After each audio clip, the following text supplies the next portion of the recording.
예, 저는 오늘 우리가 읽었던 갈라디아서 3장 1절로 14절의 말씀을 가지고 의인은 믿음으로 살리라 라는 제목으로 함께 하나님 말씀 은혜를 나누도록 하겠습니다. 오늘 우리 갈라디아서 3장 1절 우리가 읽은 말씀에 보면요. 사도 바울이 갈라디아 교회의 성도들에게 좀 강한 어조로 책망 내지는 또 권면하는 그런 말씀을 우리가 읽었습니다. 이 갈라디아 교회는 개교회가 아니라요. 갈라디아 지역에 있는 약간 4개에서 한 5개 정도로 보고 있거든요. 그 교회 성도들을 향한 그런 말씀이라고 생각하시면 됩니다. 근데 이 갈라디아 교회 안에 이 성도들에게 이 강한 어조로 오늘 어리석다, foolish, 갈라디아 사람들아, 예수 그리스도께서 십자가에 못 박히신 것이 너희 눈앞에 밝히 보이거늘 누가 너희를 꾀더냐라고 좀 강한 어조로 권면하는 말씀을 볼 수가 있습니다. 오늘 우리가 은혜 받고 성령으로 변화되어서 거듭남을 입고 신앙생활을 하는데요. 반드시 우리가 기억해야 될 것은 무엇이냐면 하나님 나라 갈 때까지 우리에게는 방해하는 세력이 있다는 것입니다. 여러분, 우리가 하나님의 은혜 가운데 들어와서 교회 생활을 할 때 안팎으로 방해를 겪을 수가 있어요. 항상 그것을 생각하시고 신앙생활을 하셔야 됩니다. 근신하고 깨어라. 우는 사자가 너희 대적 마귀가 우는 사자같이 두루다니며 삼킬 자를 은혜 안에 있어도요. 믿음 안에 있어도요. 교회 안에 들어와 있어도요. 어떻게 하면 우리의 영혼을 하나님의 은혜의 자리 가운데서 빼서 멸망의 자리로 넘길까 하고 지금도 우는 사자같이 두루다니며 삼킬자를 찾는 영혼이 있다는 거예요, 여러분.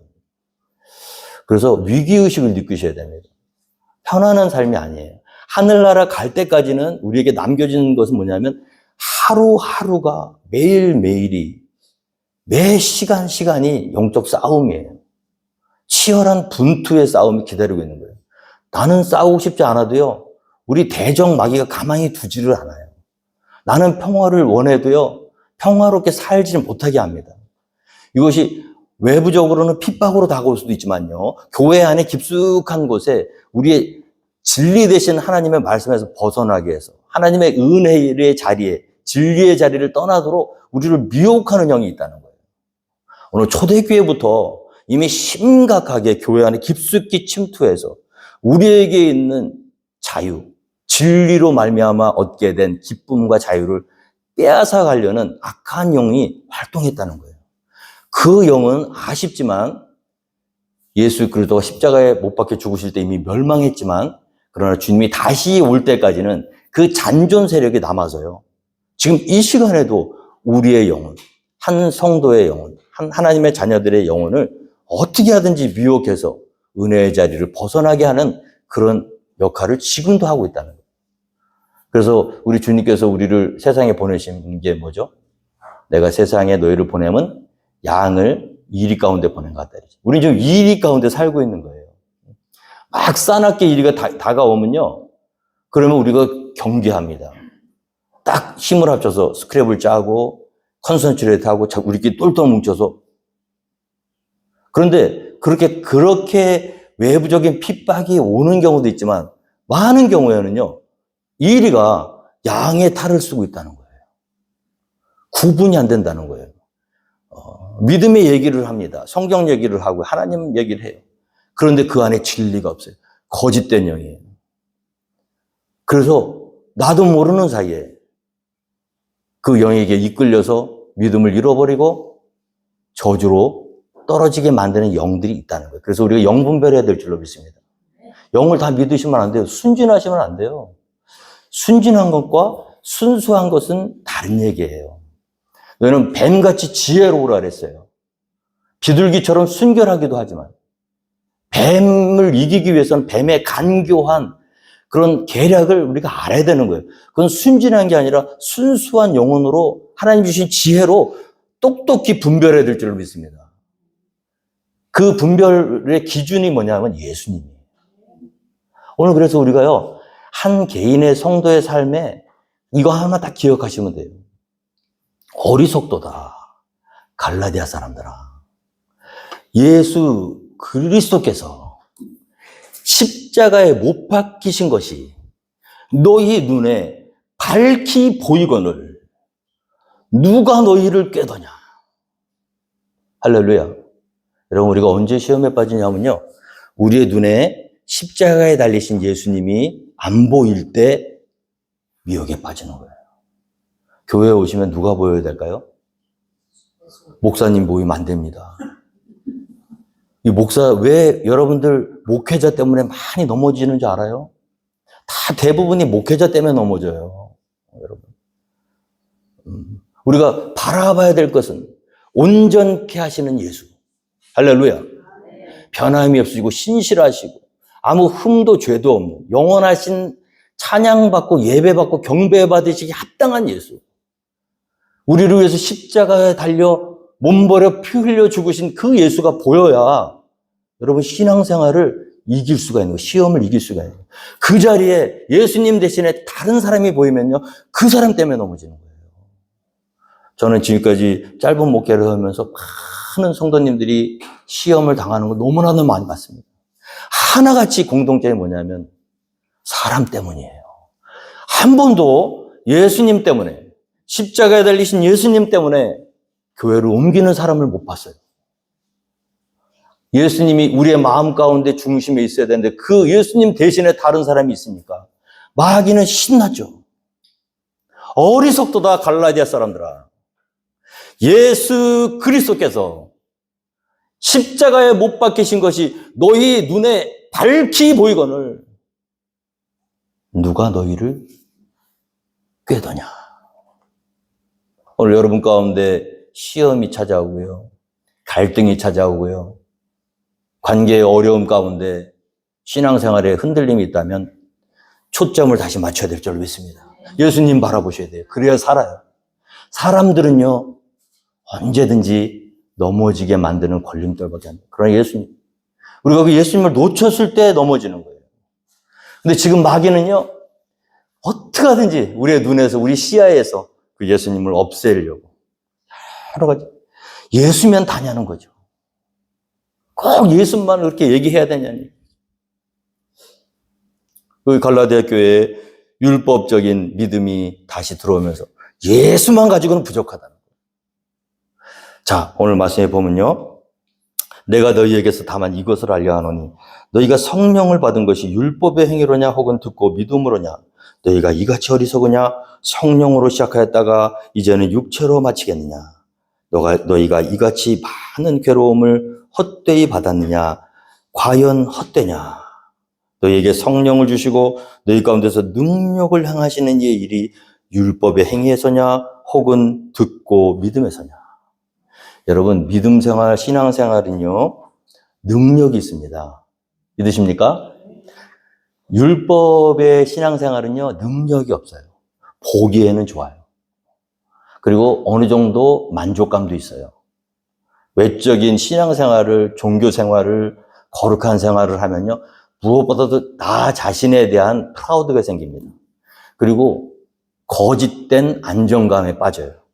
내가 마치 훌륭해진 것 같고, 금식 기도와 새벽 기도와 여러 가지 예배와 친교, 봉사, 선교, 어떤 헌신이든지 종교 생활은요, 우리에게 만족감을 주게 되어 있습니다. 그걸 하면서 내가 좀 나은 사람처럼 생각되어지게 우리를 인도하는 거예요. 근데 그 안에 예수님이 없다면 그것은 아무런 능력이 없어요. 보기에는 좋아요. 그러나 단 한 명도 살리지 못합니다. 여러분, 우리 신앙생활은요, 능력이에요. 경건의 모양으로 우리를 판단하는 게 아닙니다. 경건의 능력이 있어야 될 줄로 믿습니다. 그럼 이 능력은 어디에서 오느냐? 오직 성령이 너희에게 임하시면 너희가 권능을 받고, 할렐루야. 그래서 믿음의 사람들, 성령의 사람들에게 나타나는 특징이 뭐냐면 권능이에요. 능력이에요. 병든 자에게 손을 얹으면요, 병이 낫고요. 귀신이 쫓겨나고요. 성령의 능력으로 초대교회의 역사가 그렇게 해서 일어난 거예요. 그런데 그 능력이, 그와 같은 능력이 외적으로도 나타나지만 우리 속사람으로도 나타날 수 있다는 거죠. 성령의 능력 중에 가장 큰 능력은 뭐냐면 사랑하는 능력입니다. 원수도 사랑해요. 성령 충만하잖아요. 나를 돌을 던져서 나를 죽이는 사람들을 향해서 아버지여 저들의 죄를 용서하여 주시옵소서. 이게 어디서 나타나는 능력일까요? 사람의 능력일까요? 아니죠. 그래서 누가 성령 충만한 사람인지를 알 수 있냐면 막 기도 열심히 하고 막 그냥 방언하고 막 이런 것도 하나의 표식이 될 수는 있지만 정말 중요한 건 뭐냐면 그 사람이 다른 사람을 대하는 태도와 다른 사람을 어떻게 바라보냐. 그 사람이 어떤 행동을 하든 그에게 리액션이 어떻게 나오느냐를 보면 그 사람의 성령의 능력이 충만한 사람인가 아닌가 우리가 알 수가 있어요. 그래서 자기 몸을 불사르게 내어줘도요, 그 안에 사랑이 없으면요, 울리는 꽹과리에 지나지 않는 거예요. 성령의 가장 큰 능력은 내면의 속사람의 변화입니다. 그래서 여러분, 막 외적으로 오랫동안 종교생활하고 신앙생활하고 성령 충만한 것처럼 보여도 너무나 정말 말도 안 되는 일에 어떤 한 사람에 대한 영혼을 용서하지 못하고 품지 못하고 그거 다 뭐예요? 성령의 능력이 우리 가운데 역사하지 않기 때문에. 성령의 능력이 임하면요, 사람이 사랑스러워지는 줄 믿으시기 바랍니다. 그게 성령의 능력이에요. 사랑과 희락과 자비, 양선, 온유, 충성, 절제, 오래 참음 다 어디서 나오냐? 성령 충만한 능력에서 나오는 거예요. 우리 속사람이 변하면 그래서 사람이요 속이질 못해요. 성령의 사람을 사람들이 못 속입니다. 성령 있는 척 할 수가 없는 게 이 대인관계에서 다 걸려요. 성령 충만하잖아요. 그럼 이 사람은 걸어다니는 기적이에요. 어느 공동체, 어느 그룹에 들어가도요, 성령의 사람이 들어가면 변화가 되게 되어 있습니다. 왜냐하면 다르기 때문에 그래요. 능력이 나타나는 거예요, 능력이. 외적으로 막 소리를 높이고, 막 유창하게 기도를 하고, 뭐, 그렇지 못해도 그 안에 성령이 있으면요, 다른 사람들에게 그게 전혀 전해지는 거예요. 이 사람은 뭔가 다르다. 특별히 사람을 사랑하고 품고 용서하고 기다려주고 인내하고 예수님의 사랑으로 대하고요. 우리는 외적으로 막 드러나는 모습만 보고 사람을 판단하지만 사실 우리 하나님께서는 우리의 속사람이 변했는지 안 변했는지를 사람들을 통해서 증거하게끔 우리에게 도전하고 계신 줄 믿습니다. 그래서 성령 충만한 교회는요, 기도를 뜨겁게 하는 교회가 아니라요, 품는 교회예요. 사랑하는 교회예요. 기다려주는 교회예요. 인내하는 교회예요. 새 계명을 너에게 주노니 내가 너희를 사랑한 것처럼 너희도 서로 사랑하라 그랬잖아요. 내가 복음을 부끄러워하지 않으니 이 복음은 모두 믿는 자에게 구원을 주신 하나님의 능력이 됨이라. 먼저는 유대인에게요, 그리고 헬라인에게로다. 이 예수님을 마음에 영접하면 능력이 생기는 줄 믿으시기 바랍니다.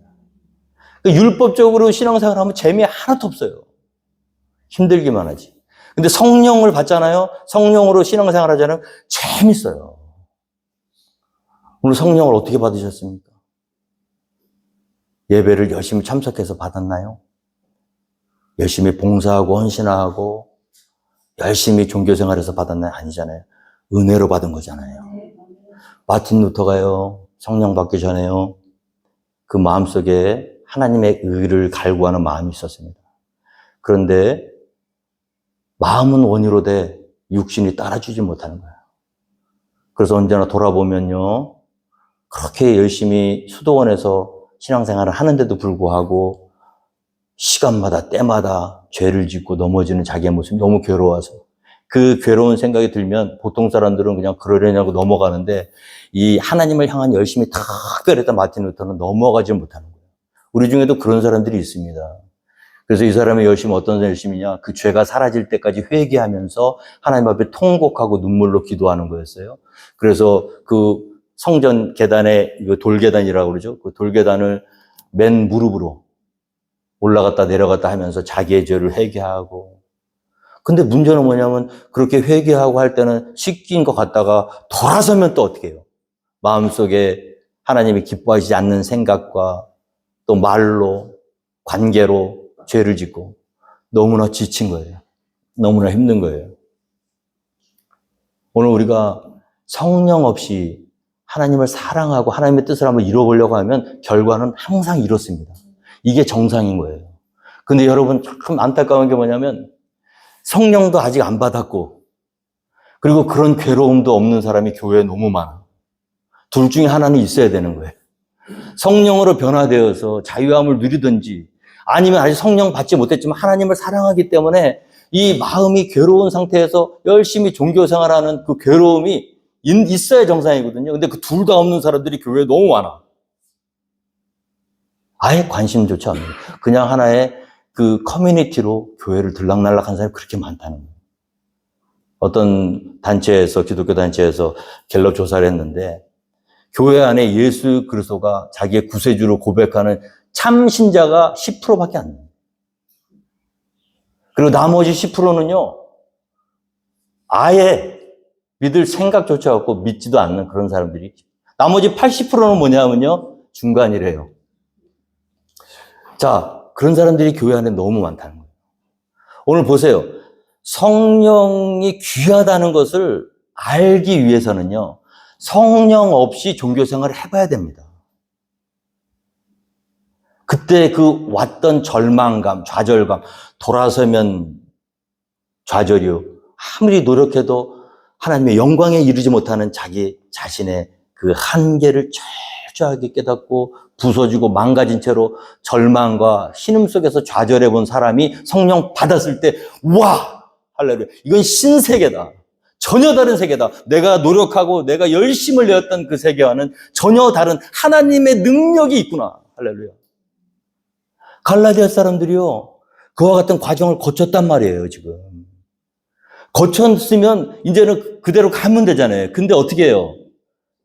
마귀는요, 끝까지 포기를 안 합니다. 그렇게 성령으로 거듭 넘을 있고요, 성령의 능력을 체험했음에도 불구하고 은근히 우리의 신앙생활에 돌아와서 하나씩 둘씩 우리 예수님이 다 풀어내 주신 죄의 짐을 다시 얹고 해서 우리 가운데 있는 예수 그리스도를 말미암아 참 자유와 기쁨을 빼앗아가려는 악한 영들이 있다는 거예요. 그래서 한번 도전하는 겁니다. 갈라디아 교회 교인들에게 어떻게 도전합니까? 야, 하나만 묻자. 한 가지만 묻자. 신앙생활이 괴롭니? 힘드니? 다시 율법을 지켜야만 할 것 같니? 그렇다면 내가 이거 하나만 너에게 물을게. 내가 너희에게서 다만 이것을 하려 하노니 너희가 성령을 받은 것이 율법의 행위로냐 혹은 듣고 믿음으로냐. 아무리 노력을 해도 성령은요, 율법의 행위로는 받지 못합니다. 율법의 행위로 성령을 받으면 우리 기독교는 은혜의 종교가 될 수가 없어요. 내가 열심히 노력하면 쟁취할 수 있는 거예요. 우리 기독교 구원은요, 내가 아무리 열심히 노력해도 하나님의 영광에 이르지 못함을 고백하고요. 그 자기 자신의 한계와 절망 가운데서 자기의 모든 것을 내려놓고 주님의 은혜를 구했을 때 하나님의 은혜가 하늘에서부터 내려와서 나를 잡아 일으켜 주심을 내가 믿음으로 고백하고 나 자신을 십자가에 못 박는 사람만이 주의 은혜를 받을 수 있다는 것을 믿으시기 바랍니다. 그렇게 해서 변화된 거예요. 오늘 우리 포켓볼 한의침례교회 있는 여러분 모두, 저는 여러분 모두가 성령으로 거듭남을 입은 하나님의 자녀라고 저는 믿습니다. 그런데 그럼에도 불구하고 여러분들 신앙생활 속에서 십자가에 달려 죽으신 예수 그리스도가 안 보일 때 내 자신의 행위와 내 자신의 종교생활이 초라하고 부족하게 느껴져서 하나님의 은혜가 닿을 수 없는 것처럼 느껴질 때 오늘 말씀 기억하시기 바랍니다. 너희가 성령을 받은 것이 율법의 행위로냐 듣고 믿음으로냐. 너희가 이같이 어리석으냐 성령으로 시작하였다가 이제는 육체로 마치겠느냐. 너희가 이같이 많은 괴로움을 헛되이 받았느냐. 과연 헛되냐. 너 성령 없이 살아봤잖아. 너 그 괴로움을 다시 돌아갈래? 성령 받아서 우리 주님께서 하나님의 능력을 주셔서 그 성령의 충만한 능력으로 첫 번째가 뭐냐면 기쁨이에요. 기쁨의 신앙생활, 자유의 신앙생활 하도록 그 과거에 그렇게 네가 몸부림치던 그 고생 통해서 네가 이 성령의 귀한 것을 깨닫고 성령 받았는데 그렇게 괴로웠던 그것이 헛되게 괴로운 거야? 또 다시 한번 돌계단 한번 오락내리락 해볼래? 기쁨이 없어지고 우리 가운데 성령의 능력이 없어질 때 그것을 하나님의 은혜로 나아가서 하나님의 은혜 가운데 우리를 내어 맡기셔야지 인간의 노력으로 다시 과거에 했던 종교형, 다시 내가 성령 받기 전에 했던 그 헛된 그 율법의 어떤 행위로서 은혜를 받으려 하는 그 모습으로 돌아가면 안 된다는 거예요, 여러분. 이것이 우리하고 전혀 상관없는 말씀이 아닙니다. 오늘 2000년 전에 갈라디아 교회에 선포되었던 이 말씀은 오늘 동일하게 우리 가운데 살아서 역사되어야 될 줄로 믿습니다. 왜냐하면 우리도 늘 그런 갈등 가운데 들어가게 돼요. 참 신자라면요, 항상 우리의 믿음은 부족하게 느껴지는 거예요. 그럴 때 우리가 붙들어야 될 것은 뭐냐면 과거에 헛된 율법의 행위로 돌아가는 것이 아니라 우리를 위해서 십자가에 달려 죽으신 예수 그리스도의 그 은혜의 자리를 다시 기억하고요. 어디서부터 놓쳤는지, 어디서부터 내가 예수 그리스도의 은혜를 떠나게 되었는지 사람 보지 마시고 주님을 바라봐서 승리하게 되는 저와 여러분들이 주님을 축원드립니다. 자, 그렇다면 6절 말씀에 아브라함이 하나님을 믿음에 그것을 그에게 의로 정하셨다 함과 같으니라. 그런즉 믿음으로 말미암은 자들은 아브라함의 자손인 줄 알지어다. 또 하나님이 이방을 믿음으로 말미암아 의로 정하실 것을 성경이 미리 알고 먼저 아브라함에게 복음을 전하되 모든 이방인이 너로 말미암아 복을 받으리라 하였느니라. 그러므로 믿음으로 말미암는 자는 믿음이 있는 아브라함께 복을 받느니라. 여러분, 우리가 누구의 자녀입니까? 단군 할아버지의 자녀입니까? 우리는 유전학적으로는 이스라엘 사람들하고 피 한 방울 섞이지 않은 사람들이지만 오늘 말씀이 분명히 기록하고 있습니다. 믿음으로 행하는 자는 아브라함의 자녀라고 했어요. 아브라함에게 복을 주신 거예요.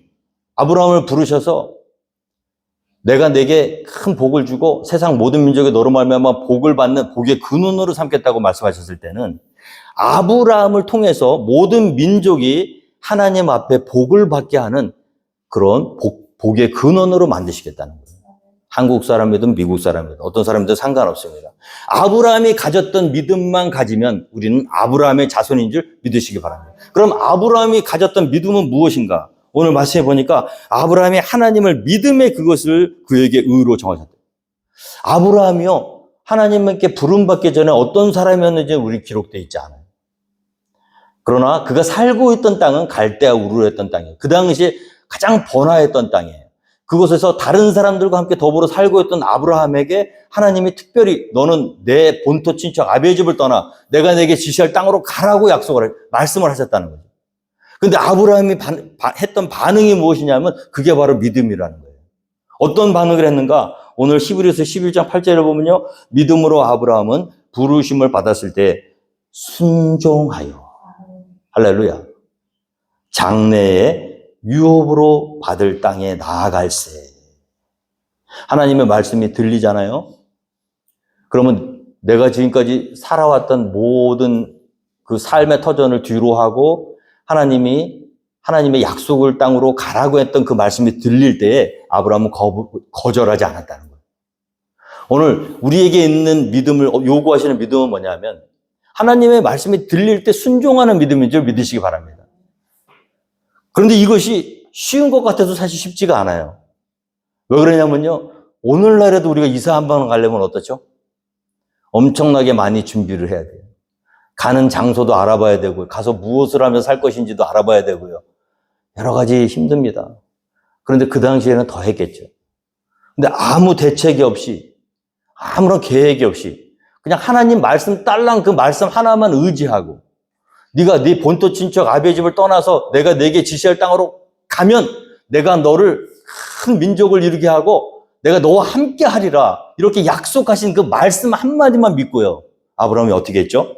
나아갈새 갈 바를 알지 못하고 나아갔으며. 할렐루야.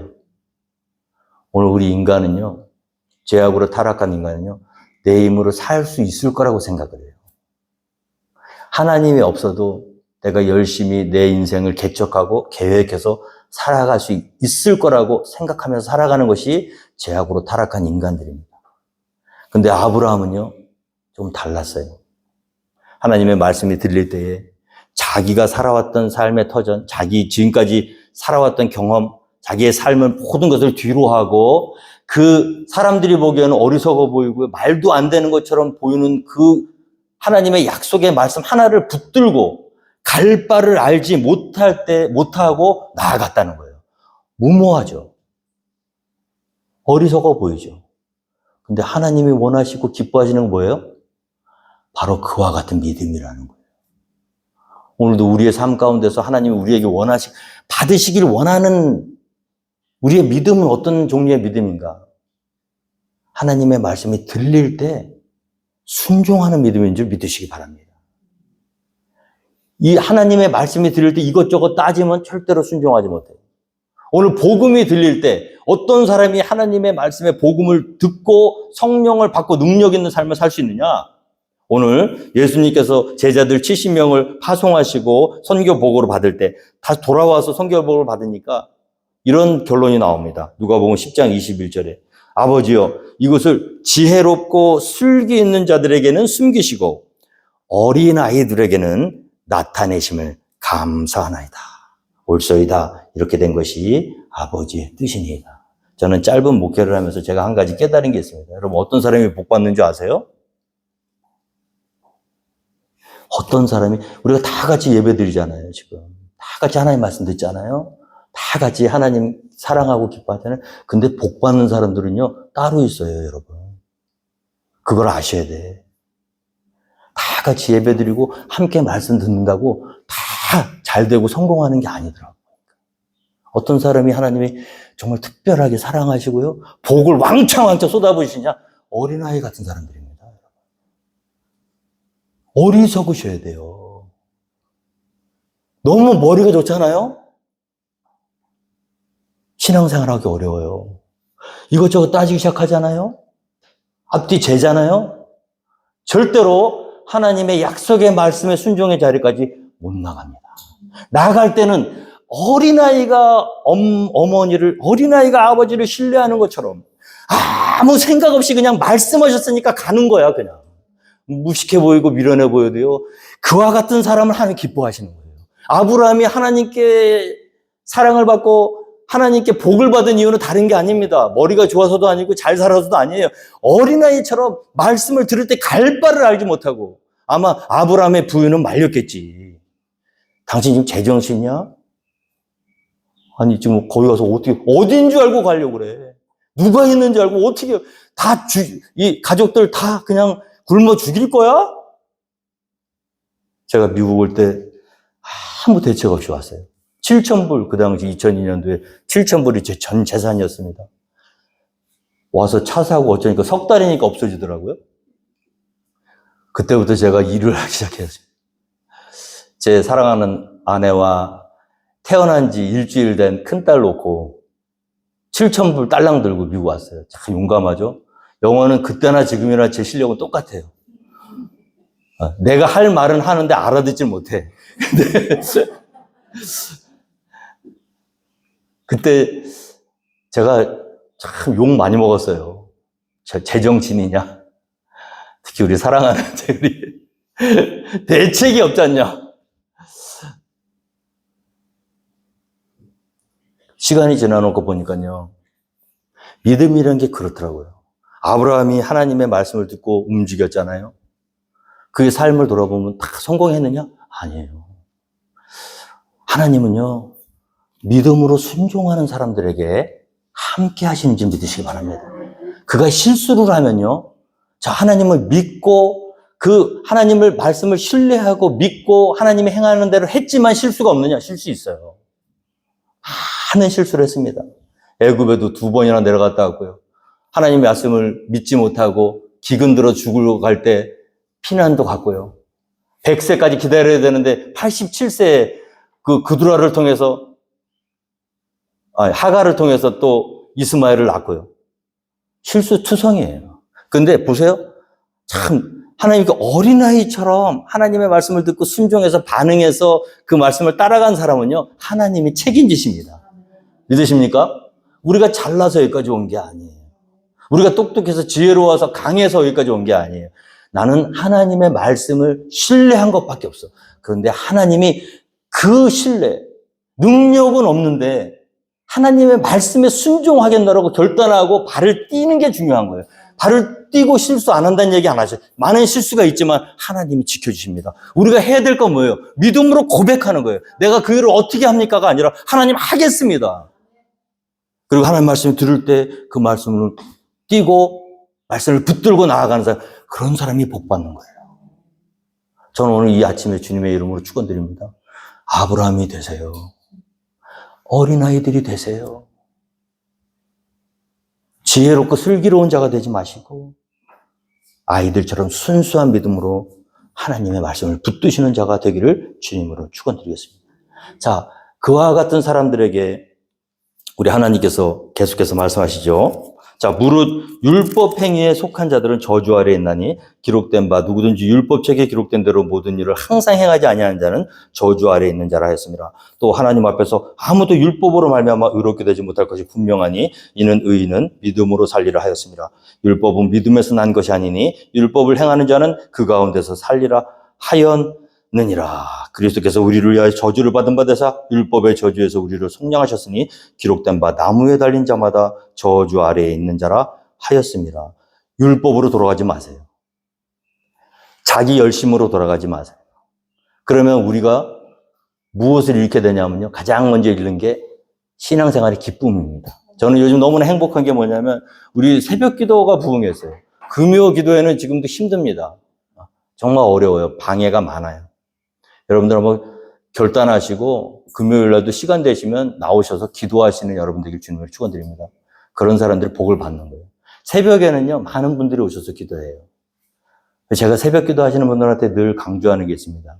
우리가 새벽 기도하는 거에 만족하지 맙시다. 새벽 기도가 자칫 잘못하면요, 율법이 될 수 있어요. 가장 멋진 종교 생활이 될 수 있습니다. 왜? 남들 다 자는데 잠 안 자고 일어나서 그 멀리서 드라이브에서 와서 기도하잖아요.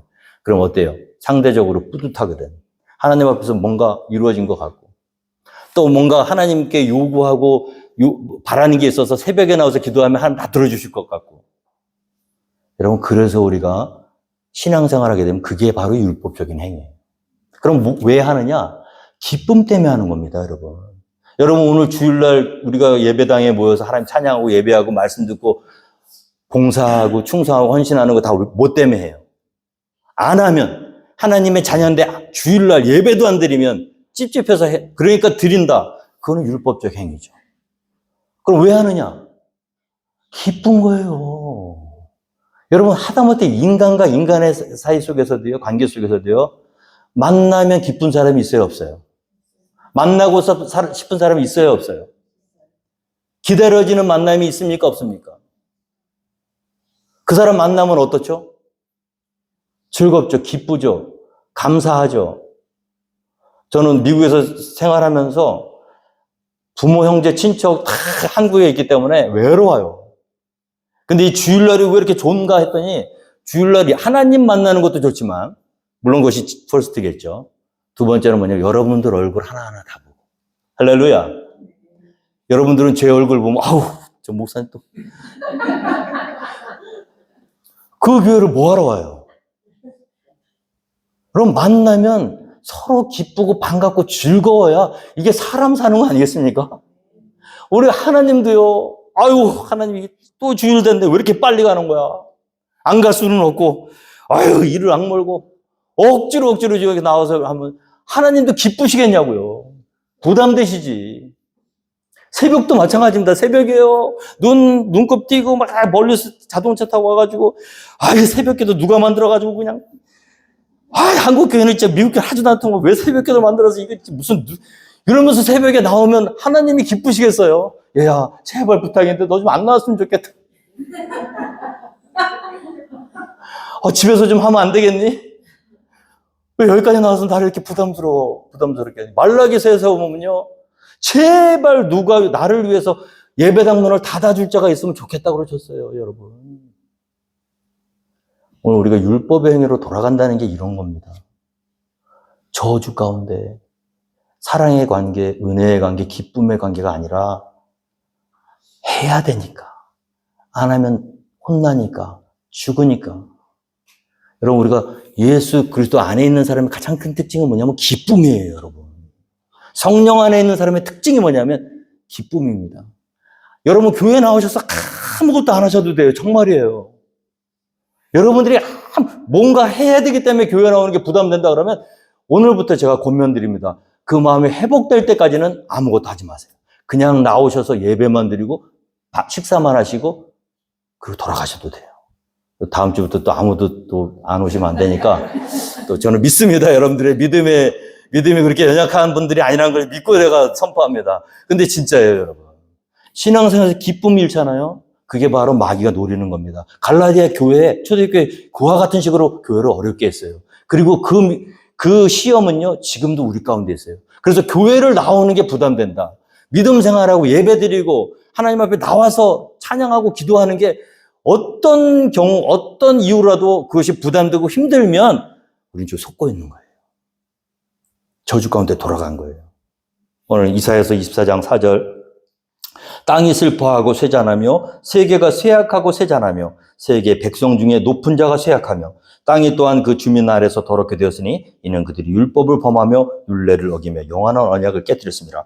그러므로 저주가 땅을 삼켰고 그 중에 사는 자들이 정죄함을 당하였고 땅의 주민이 불타서 남은 자가 적도다. 새 포도즙이 슬퍼하고 포도나무가 쇠잔하며 마음이 즐겁던 자가 다 탄식하며 소 고치는 기쁨이 그치고 즐거워하는 자의 소리가 끊어지고 수금 타는 기쁨이 그쳤으며. 이게 뭐예요? 저주 가운데 돌아간 사람들의 모습입니다. 우리가 그렇게 살았거든요. 그런데 오늘 말씀해 보세요. 그리스도 예수께서 우리를 위하여 저주를 받은 바 되사 율법의 저주에서 우리를 속량하셨다. 여러분, 율법의 책에 기록된 대로 율법의 행위를 따라가는 사람은요, 저주받은 자입니다. 왜 그러냐면요, 오늘 말씀에도 있죠. 누구든지 율법 책에 기록된 대로 모든 일을 항상 행하지 아니하는 자는 저주 아래에 있는 자다. 여러분, 우리가 그래서 율법을 폐기하는 그건 아니에요. 우리가 예수 안에 있잖아요. 성령의 능력이 우리 가운데 임하잖아요. 그럼 율법이니까 지켜야 되니까 지키는 어떤 우리의 구원의 어떤 근거로서 율법을 붙드는 게 아니라 성령 안에 있고 예수 안에 있으면요, 그냥 막 사는데 우리의 삶 가운데서 율법이 이루어지는 삶을 살게 되는 거예요. 믿으십니까? 막 노력하고 애써서 율법을 지키려고 하면요, 100가지, 99가지 잘하다가 한 가지 잘못하면 도로암이, 이건 강대상에서 하시면 돼요. 저기. 죄송합니다. 다 허무하게 돼요. 다시 어떻게 해요? 모든 일을 항상 행하지 아니하면. 그러니까 어떻게 해요? 신앙생활이 기쁘겠어요? 여기 앉았다가 내가 일어날 때 한 발 떴는데 거기 밑에 개미가 하나 있었어. 나도 모르게 밟았는데 생명을, 못 살아요, 여러분. 그게 저주예요. 다른 게 저주가 아닙니다.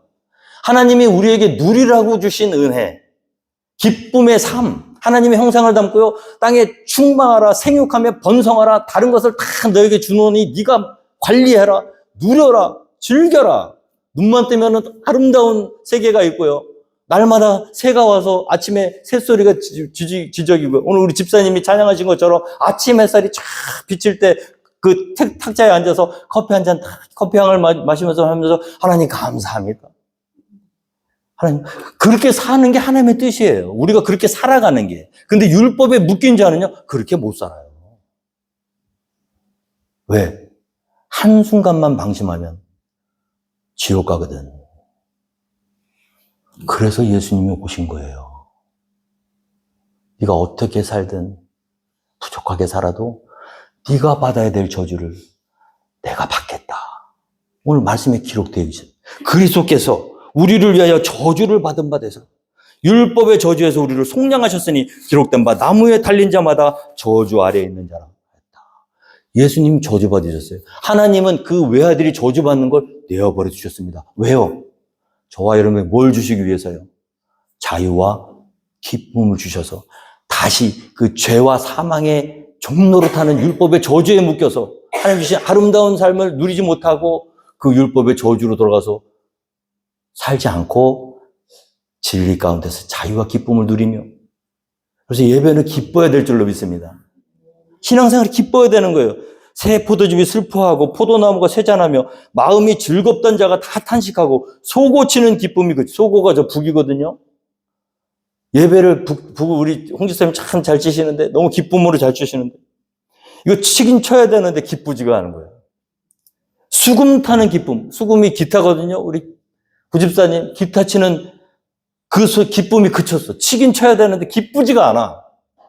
놓친 거예요, 여러분. 우리도 모르는 사이에 우리 영혼을 강탈당한 거예요. 오늘 갈라디아 말씀이 왜 중요하냐면 여러분 새벽기도 안 하셔도 돼요. 금요기도에 안 나오셔도 돼요. 근데 여러분 기쁨을 잃으시면 안 돼요. 기쁨을 잃었다? 그럼 내가 지금 십자가에 달리신 예수님, 그 예수님이 하신 일을 잊어버린 거예요. 우리를 위해서 저주를 받으셨습니다. 그가 다 폐의하셨어요. 찝찝하고들랑 더 예수님의 은혜 가운데 나아가세요. 그 사랑을 떠올리세요. 기억하세요. 율법을 지키려고 하지 마시고 예수님이 나에게 하셨던 일을 생각하시고 기억하시고 붙드세요. 그리고 나서 처음에 성령으로 시작할 때 하나님 우리에게 주셨던 기쁨을 회복하세요. 그러면 눈물이 날 겁니다. 저는요, 참 기뻐한 게 저도 목사니까 가끔 그런 걸 이렇게 타거든요. 그다음에 이렇게 떨어질 때가 있어요. 그때 성령께서 은혜를 주셔. 그때가 생각나게 하죠. 내가 예수님 처음 만났을 때. 주님이 내게 처음으로 그 속박, 모든 죄와 사망 가운데 속박에서 벗어나게 하시고 참 자유와 기쁨을 만끽하게 하셨을 그때를 떠올리게 하세요. 자다가도 눈물이 나고요. 운전하다가도 눈물이 쏟아지고요. 너무 감사하고. 여러분 믿음이 연약하시다고 생각이 드시걸랑 율법적인 행위로 가지 마시고 주님이 여러분을 얼마나 사랑하셨는지 그것을 다시 떠올리시고 그 은혜의 자리에 나아가시기를 주님으로 축원드리겠습니다. 그렇다면 우리가 하나님이 주시는 큰 복을 받으며 하나님께 영광을 내며 기쁨으로 신앙생활 할 수 있는 저와 여러분이 되실 수 있으리라고 믿음으로 확신하게 됩니다. 감사합니다. 다 함께 자리에서 일어나셔서